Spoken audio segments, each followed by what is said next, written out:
Sometimes you can put the transformations we've just done all together and do a series of transformations, one followed by the other.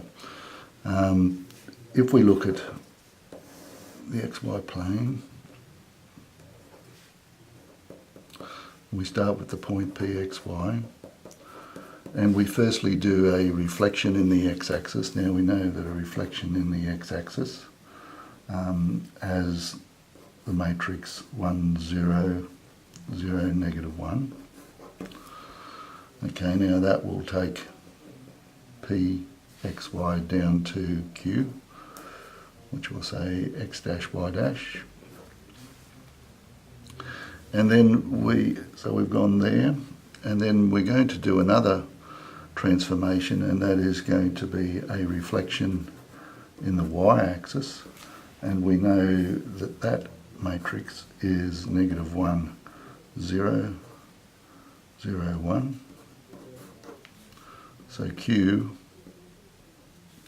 will come across here to R.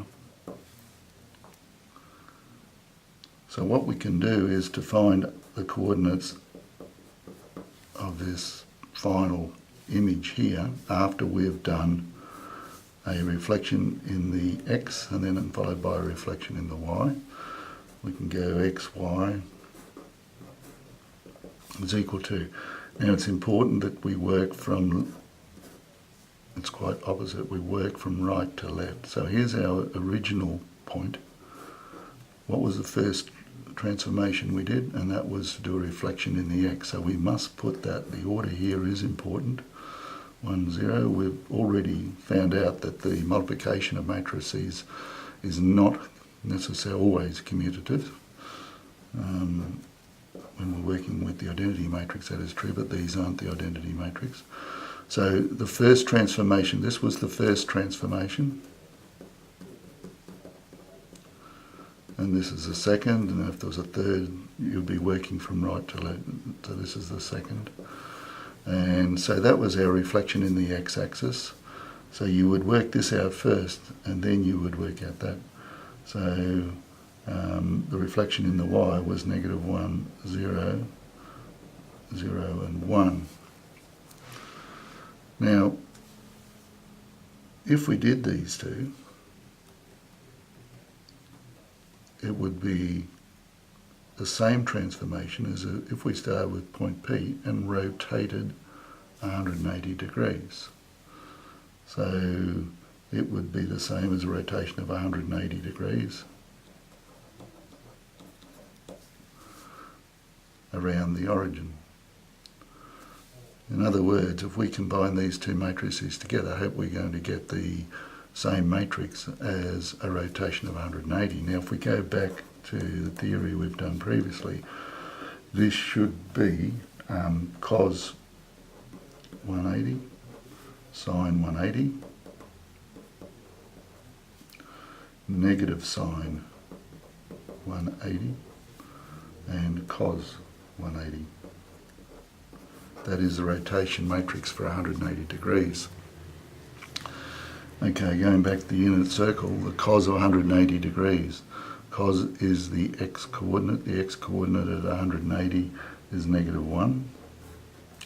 Sine of 180. Sine of 180. Sine is the y-coordinate at 180 degrees. That is equal to 0. Minus sine of 180 would be negative 0 or 0. And the cos of 180 degrees, cos being the x-coordinate, 180, it'll be just equal to negative 1. So let's hope now that when we combine these two, we've said this transformation of a rotation in the x followed by a reflection in the x followed by a reflection in the y gives a net result of a single transformation of a rotation of 180 degrees. So let's do some matrix multiplication here.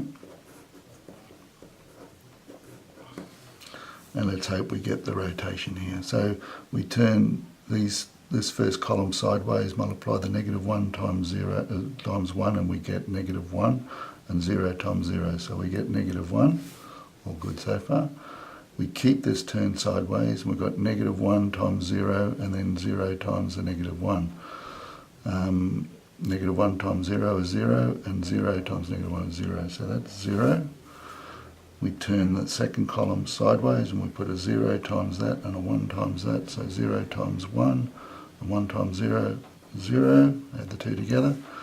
And then we do 0 times 0, which is 0, and 1, we're going to add 1 times negative 1, negative 1. So indeed, here we've shown, just by way of a simple little example, that you can combine transformations, and it is similar to multiplication of matrices. We always work from right back to left in order, so this is the first transformation, second transformation if there was a third. And we multiply by the original coordinates, the original point, we'll get the coordinates of the final point. So if you were given a point up here, pxy, we gave some values in any coordinate, in any sort of quadrant rather, for xy, this will allow you to work out the image. We would multiply that times the original image, original point, we'll get the coordinates of the final point.